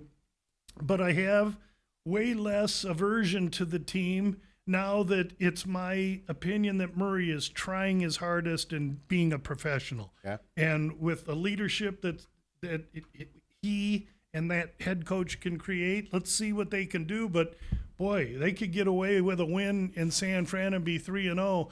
Somebody better quit talking about the Rams and Seahawks and better start talking about the Cardinals. Well, Seahawks on the other hand. Then they come back for a Thursday night matchup against the Seahawks next Thursday night here at home. So, it doesn't get easier. And these are division games coming up for the Cardinals Short as week, well. So. Seattle, who this week plays I just had it up here. at home against New Orleans. Yeah. Okay, so that's not terrible. At least they're at home. But it's a short week where they travel. So at least the Cardinals are at home Yeah. sleeping in their own beds. Absolutely. So Cardinals this weekend. So you like that's a 2-0 team. I know you don't look at it in these perspectives, but obviously 2-0 teams, you try to find out who's the fraud, right, and who's going to falter off as it goes on. But you like the Cardinals and their schedule coming up still on the handicapping. Well, I mean, I think that it's like 72% of teams 2-0 make the playoffs. So 78.6. there we go. So right now the Cards, they're undefeated team and they should have swagger. Week 1, impressed with their D. Week 2, I think they kind of let up off the gas pedal a little bit. So week 3, division test away. We'll find out what they're made of. Now, the line moved a lot towards San Francisco. You think that's all because of Purdy? I mean, it has to be. He's the only one coming back if he comes back. But that line can move that much with Brock Purdy starting, even though he's injured, There's Lord? a quarterback's the only one can make it move that. Really? Gosh, yeah, Unless it's a center. because even if he comes in and plays, he's not going to be healthy. With his Well, if he plays, he's going to be shot up and he's going to be able to play. I mean, that there is. I don't buy into that. yeah. So interesting line movement from that perspective. Oh, let's talk. Thursday night here, right? Let's talk about this. In your blog there on Gamblu.com, you talk about the Bills here, and Bills have a enormously on paper easy schedule to start the season. And it's gotten easier by the way some of these teams have played so far. Yep. A lot of the Dolphins, who they play tonight. Josh Allen broke his nose last week, which isn't going to affect him this week unless it gets hit again or something to that effect. They're going into this game. Miami, they're a mess. You mentioned their locker room in your blog here as well, and everything. But that team's just a mess. Go ahead. Yeah, and I have to agree, they are a mess. After last week, I came here telling you that was my best bet, that they were going to rally in the locker room and come out and blow the doors off New England. How As bad as Miami looked in the first 2 games of the season, that's how bad I've looked when I said New Orleans plus the 6.5 against the Cardinals, and now Miami. So, and both of those were used in my Westgate Gold contest. 2 losers. Fortunately, I'm doing great with my clients and my teasers and stuff, but I gotta sharpen up a little bit here. Now, that being said, consensus week 1 in the contest was 0-5 and 1-4. I went 2-3, so I don't feel terrible. Yeah, but you did at good. 4-6, I better have some 3-2 weeks here pretty soon, or I'm going to be Mr. Contributor. But isn't that the problem with week 1? And then I'll even say more so for week 2, maybe for week 3 here. It's because you look at week 1 and you see the good and the bad. Teams coming in there, not being conditioned for 4 quarters, letting up at the end. Then you don't necessarily overreact, but the public here overreacts on week 2. Like, for instance, Giants-Cowboys game. That ended up being this high-scoring overtime affair that nobody saw coming. So, Well, we had the Giants in 6. That was a winner. the first couple, really? Yes, sir. Yeah, you had more faith in the Giants than I did. But it's hard to look at this and decide in these first weeks because you don't know who these teams are. Yeah, and I've said it. I said it last week. I still don't know anything. I doubled my information after last week. So now I have 2 weeks of information to go on. I should be a little better prepared for week 3, but week 3 I still regard as partial preseason. So we're still going to be kicking some, some cobwebs off here a little bit in week 3. After week 3, we really should get into, 3 months of understanding where we are, who has what, and not be fooled too much. But it's a discovery process. And the other thing is thank God it's 18 weeks because it gives you a little bit of chance to overcome a couple bad weeks should one have them. Who's all in this Westgate pick'em thing? I mean, it's other guys in the betting industry, or is it? This is the entertainers or whatever? Westgate Gold Pick 5 contest. There's 40 people in it. It's cost $5,000 to get in. Yeah. Only So reason I'm it's asking a is pretty because, decent downstroke. but so what I'm saying is you're going up against other people that take this seriously. You're not just going up against Joe Schmo who just kind of just throws stuff out there and stuff like that. Now there could be they could be regarding me as Lou Schmo so far in the contest. But usually, if you're going to put $5,000 in on a Pick 5 contest, You take it serious. yeah. And I mean, think of what it would do for Gamblu to be able to be top 5 for that. It would be great for the brand and everything, and I believe I can do it. But 4 and 6 has me believing that maybe I should have put that in Bitcoin. Well, let me ask you about tonight's game because it's kind of what we're talking about here with just the first. Dolphins have looked terrible the first 2 weeks, specifically offensively, but defensively as well. Bills, all right. Easier schedule for them. They have to deal with some injuries now, etc. 11.5-point spread going into tonight's game. You don't see too many NFL games with this big of a spread going into it on this side. You preach all the time about go against the money, go against the money, go against the money. An 11.5-point spread here. Well, you're citing where's 11.5. That's FanDuel. I got 12.5 at DraftKings. Yeah, I'm looking at FanDuel, by the way. right. Sorry. Yeah, I'm using FanDuel today. I should announce that as well. Yeah, so 12.5. But anything in that range, that's a big point spread here for these guys, for an NFL game, in my opinion. Am I wrong on that? A double-digit point spreads in the NFL are rare. Usually, they're for wise guys. They're automatic play, and you got a division game on top of it. And it opened 10. Look ahead. A week ago was 10. Now it's 12.5. Wow. So I think the public hasn't even gotten started betting Buffalo yet. Here's what we did Monday night. We took, and we did this on DraftKings, we took San Diego. We took the Chargers and LA Chargers from 3.5-point favorites to 2.5-point favorites. That cost me -180. Well, they say, Lou, you never like to play those minus numbers. You're right. I never like to play those. So I took it in a parlay with what? Bills -800. So I've got -115. So 115 to win 100 if you're a $100 better on the Bills on Thursday night. Love my position. Would I consider coming back on Miami and taking the points? You're darn tootin' I would. You can give me 12.5 points in a division game on a short week with Buffalo, who's looked killer the last few weeks. And what does Buffalo do next week? You mean next week's schedule? Yeah, I'll tell you here in Oh. a second. They host I got it New here, too. Orleans, and they Yeah. get 10 days of rest. I just think this could be a bad spot. The only way I bet this is to take Miami, and if you're gonna think of taking Miami, you're surely not going to do anything until 10, 15 minutes before game time tonight, because you could be let it getting go. 13 and a half. Yeah, I say let it, because everybody. You're assuming the public's going to go heavy Bills tonight. I'm not Going assuming. in I'm I'll telling assume you. that. All right. Yeah, well, that's what I was getting at. That's a big point spread. I think it's.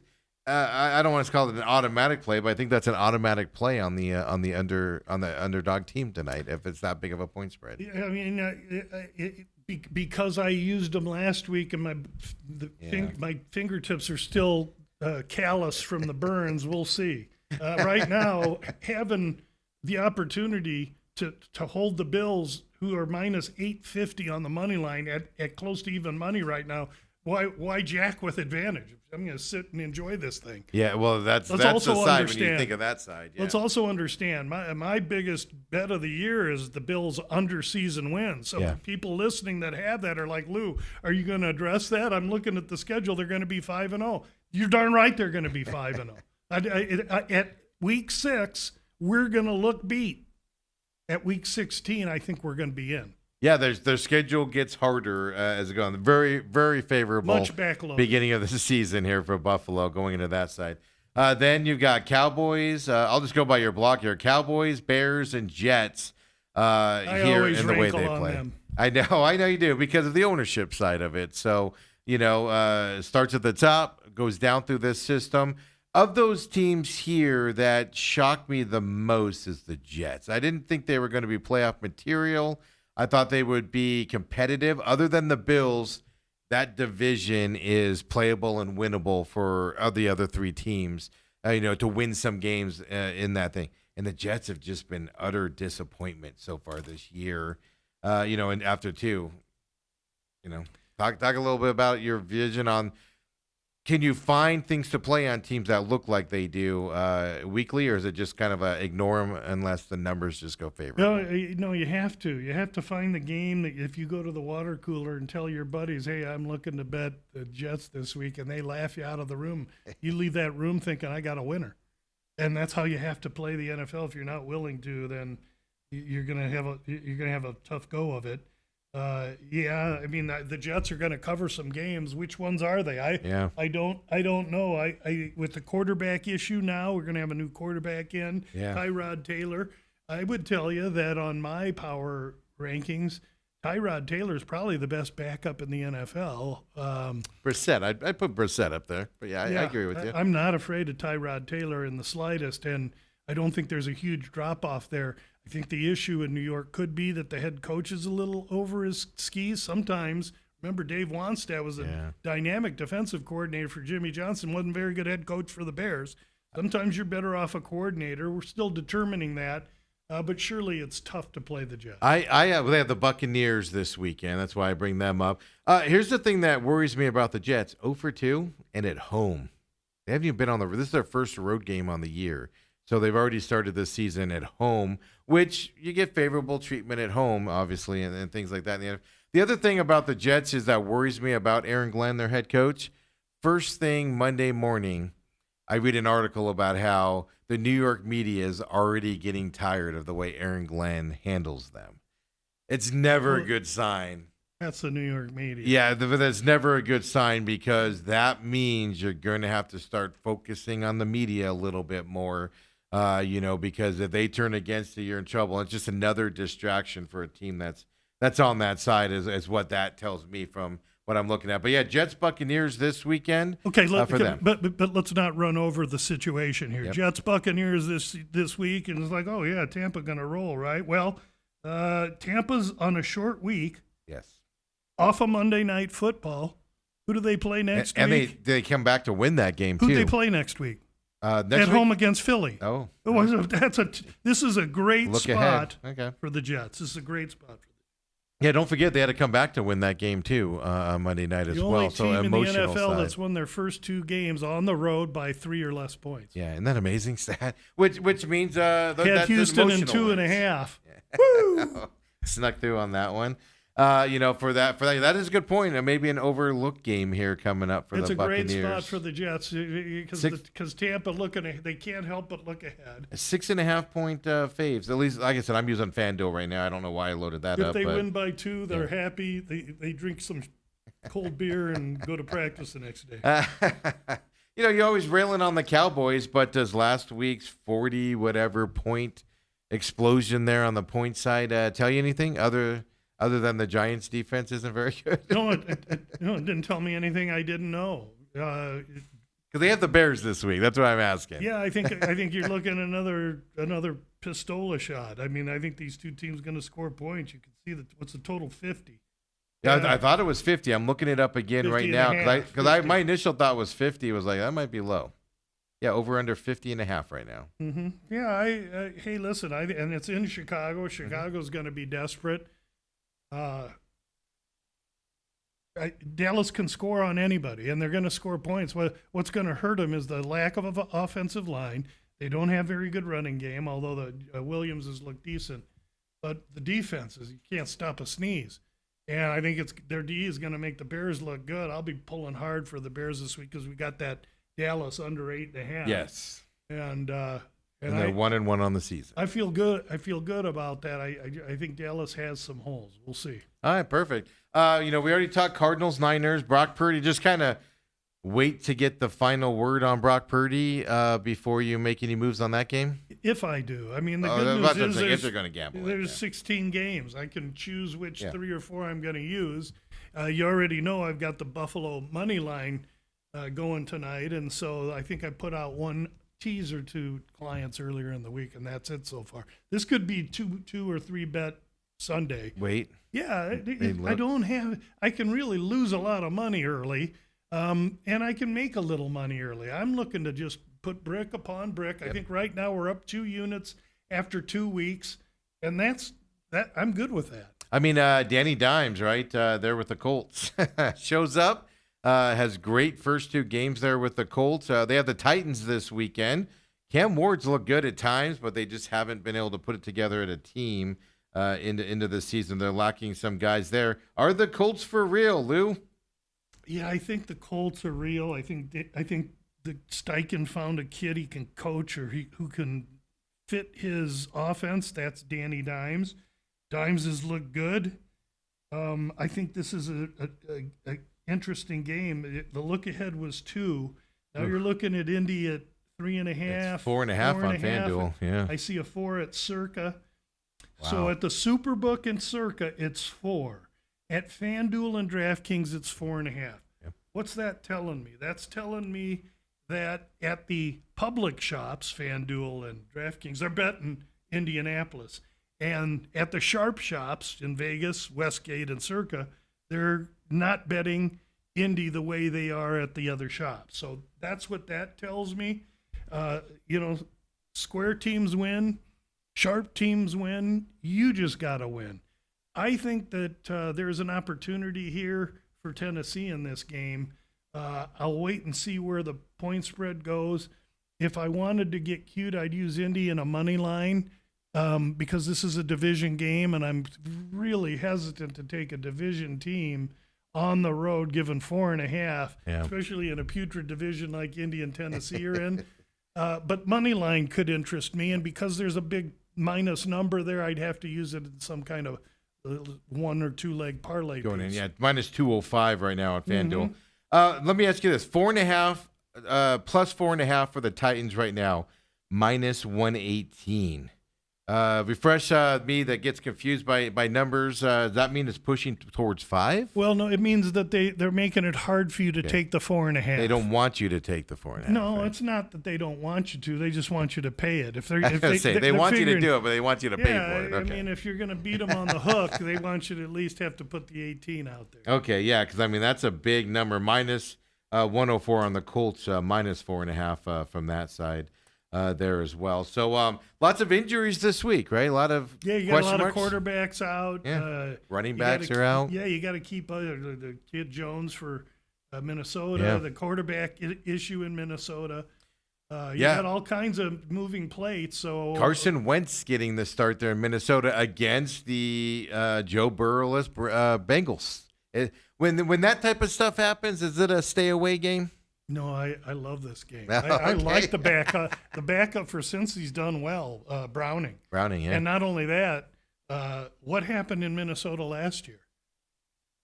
A veteran quarterback Came walked in off the there bench, and played went, great for a coach, and this coach just traded for Wentz. Yeah, they he just brought got him rid in. of one guy, brought Wentz in. I smell success. I think Wentz could do well there. 3-point favorites there for the Vikings. Both of them are minus 110 on that line as well. So, just lots of injuries, and it kind of changes your perspective.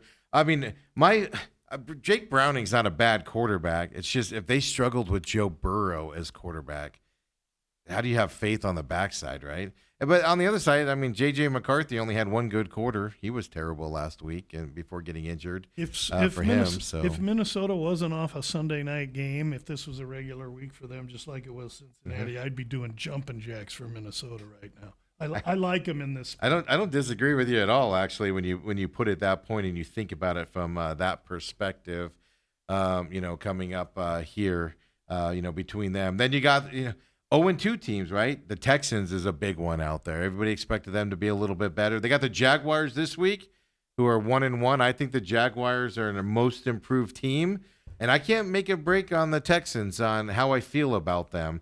I think they deserve to be 0-2.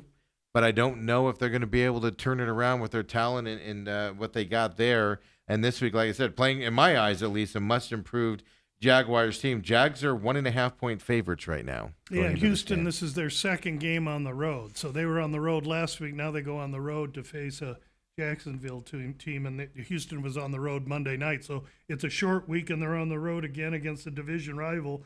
Point spread open 2. Jacksonville, now it's down to 1.5.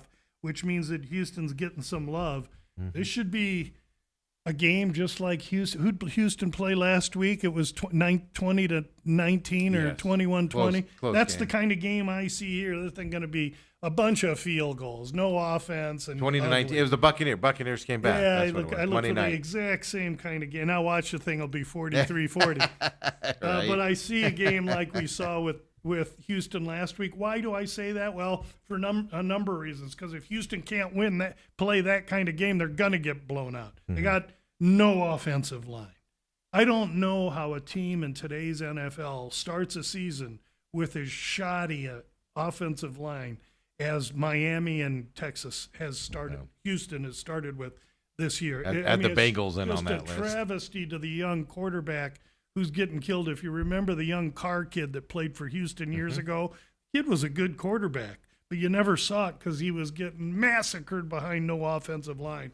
That's what's happening to this poor young man, Stroud. He's getting killed. Meanwhile, D'Amico Ryans runs a great defense, and that Houston D is it. But you keep a defense out on the field 40 minutes, you're going to get whooped. Yeah, that's my problem with the Texans. And they always have a ton of injuries on top of it, from what they're looking at for them. Rams Eagles this weekend, 2-0 teams battling it out. Matthew Stafford, what back problem so far this season? What back problem does he have? Of course, against the Eagles, who are 2-0. Coming to this as well. I'm curious on kind of how they're betting this one from the look ahead line to right now, because I suspect a lot of money on the Eagles to start this game because of the East Coast kind of a deal. Super Bowl champions coming into this right now. Eagles are 3.5-point favorites, so I might be wrong on that. It might actually be moving the Eagles' way. No, it's moving the Rams' way. The Eagles opened 5 a week ago. Okay. Now it's down to There we go. 3.5 because people believe in the Rams. But let's not forget that the Rams. This is not only their second road trip in a row. It's their second road trip to the East Coast in an early game in a row. So they were there last week, came back, have another week of preparation, have to fly back out there for this game. And so the situation is showing Philadelphia at 3.5 to maybe be offering a touch of value. We'll have to see. It's minus 104, by the way, and then Rams plus 3.5 is minus 118. Yeah, so they're trying they're playing that thing they're again. encouraging you to give that to take the Eagles and give the 3.5. Yeah. What I'd rather do is maybe take the Eagles on that money line and team them with Indianapolis and make a plus out of those two Yeah, negatives. minus 186 right now for the Eagles on the money So a line. 186 and a 180, you put those two together in a two-teamer, and $10 wins you. Whatever it turns out to be. I don't have that. Yeah, so you do the math. Lou. You do the 16. math there. It's better than if you bet $1, you'll get more than the dollar, and that's what we're after here. Jaden Daniels, I don't know if they've officially ruled him out there in Washington, but I know he's injured up there against Gino and the Raiders here at Washington this weekend. 1-1 teams, couple of them coming up here. Any faith in Washington minus their obviously young quarterback if he's not a go? Yeah, I'm trying to think. I have the backup quarterbacks here. I don't know who the backup quarterback is. There might be Mariota. In any case, I like the Washington coaching staff. I think they're good. I think Washington's real. Again, Vegas is off a Monday Night Football game on a short week, and Washington has had 10 days. They're off a Thursday. It is Mariota, just to let you know. So it's really hard to like the Raiders here. Really hard. It's hard to like the Raiders. Hard for me to like the Raiders here. 3.5 minus 110 for the Commanders. Oh, it's Going to- 3.5 now. So that's indicating that it will be it will be Mariota. I'm Uh, not so afraid of Mariota. yeah. I think that's a good offense. I'm 99% sure it's going to not be. They're doing that thing that the 49ers are doing. Oh, he could play. You're just getting the vibes he's not going to. Especially right now. I just searched it. It's a knee sprain. I just searched it on Google. And the first 6 stories from an hour ago and 2 hours ago is that Mariota's ready to play if Daniels sits. So if you're starting to interview the backup quarterback and that stuff, you know he's playing this weekend. The backup? Probably, yeah. I totally Yeah. disagree. I don't believe a gosh darn thing that the media presents to me, and I will wait to know instead of bet my money guessing. Well, I wouldn't bet on it. I'm just saying to figure out if he's going to play or not. You No, wouldn't just bet if he's going to play or not. Yeah, Just, you can't bet it. You I don't know. lean towards on a Thursday if there's a lot of articles about how ready the backup's ready to step in if he has to. Tells me that the backup's going to be stepping, or at least he's getting all the reps and everything ready to go this Logical. weekend. So, something to watch. Broncos Chargers this weekend. I was high on the Chargers in this division anyway this year, and it's just pounding ground football for them.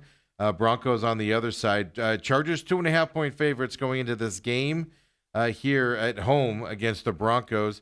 I don't know if the Chargers have a home field advantage, where they play at. In the Broncos going over there to L.A. But I like the way the Chargers play. They beat you up. And I don't think the Broncos are physical in my eyes like the Chargers are. So I like that 2.5 there. But what was the look-ahead lines there on the Chargers? Has money flowed to – because I know people are high on the Broncos. Well, it was 3. Then it went to Sunday night, right after the games, it was 2.5. What is it now? 2.5. 2.5. But it's because minus it was 120 on the Chargers, 2.5, yeah. minus 120 on the Chargers, 2.5. Chargers are at home, but let's understand they were on the road Monday Night Football. So it's a short week. They come home. They got this division rival, and Denver, was the threat to the division last year, but the Chiefs won it. So this is going to be this is game of the week right here, or if you want to say Philly, the Rams could be too, but this is going to be a hell of a game, and. At 3, I got to say I'm interested in Denver a little. Denver at the plus 2.5? I will say that if you look at my blog this week, I released to clients and publicly at the same time the Chargers to win the AFC at 8-1. Plus so 800. It's sitting right there. It's published. But I think this is going to be a really tight, close game. It's going to be a defensive game. Both these guys want to win by a field goal. And I can't say enough about Harbaugh, the coach. The guy is get out of his way. He's the best coach in our lifetime. Yeah, I see a lot of people. I know Colin Cowherd said that this week. Oh, he Forget did? about Bill Belichick. He said Harbaugh's the greatest coach to ever coach football because of what he did at look San at where Diego, he goes Stanford, and what he yeah. does, and then when he leaves, what happens? It's Yeah. simple. I His dad know. was a I coach. saw it this week. I don't know if he actually said it this week, but I did see it this week out there. I like to for have him. my own takes. How about Harbaugh's the worst coach in the history of the NFL? Well, it's good to have the same. Find out you have the same take as other people after you say it. Not necessarily. I don't know. After you say it is it. what it is. But I know that the Chargers are a really hyped team right now. This could be a perfect time for Denver to come in and play their best game of the year because they were totally gypped. I want to say a worse word. They were gypped last week. That kick thing on this. Yeah, the that's leverage. Terrible. Yeah, That's terrible. You can't tell me the NFL's not rigged when stuff like that happens.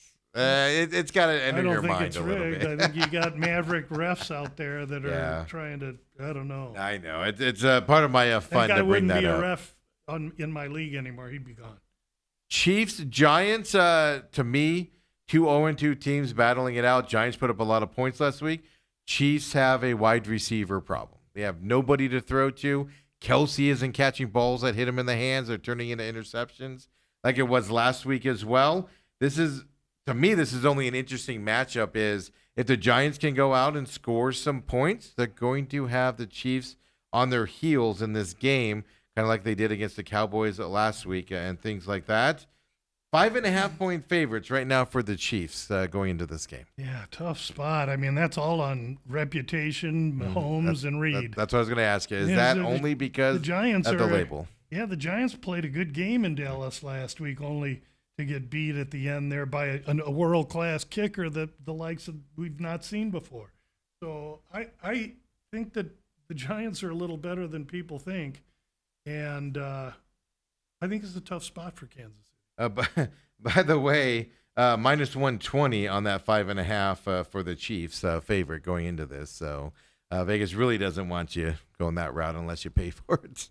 So that means, you might see a 6. So I'd hold back and get the key number. If you're a Giant fan, wait. Okay.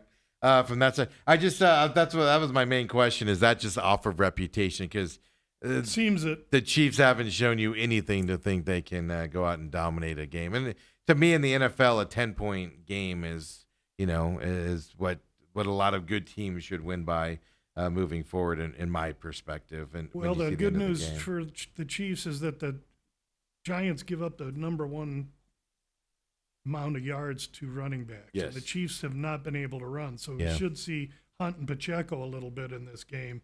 And I think we will. And, you have no choice. They have but nobody on else the to throw road to. in their situation with Yeah. the lack of talent, offensive, explosive talent, I think you're looking at a tight 3-point game kind of thing. Let's wrap this up. Of course, Monday Night Football. Lions go to the Ravens. Both teams 1-1. Both teams have had disappointing losses. Of course, Lions coming off just boat racing those Bears, rubbing it in a little bit. A lot of talk of disrespect on Ben Johnson going to the Bears as head coach by players last week as well. So I counting that as an emotional win for the Lions, beating the Bears in the way they did. Ravens, of course, 1-1 here, and not a great start to the season. They rebound last week for 1-1 here. Do you put any emphasis on this game, like I do, that the Lions coming off that emotional win? They're kind of in a tough spot on the road on Monday night. Yeah, I like the Lions a little bit, and I like it because Dan Campbell's on an emotional game every single week, and they looked like dog meat in the first game. They won their second, and I think they're a good team, and they need to go out and prove it against a team in Baltimore that allowed the Raiders to come in and beat them when they were down 14 or better points a year ago. And they spit up all over their white, clean new T-shirt against the Bills.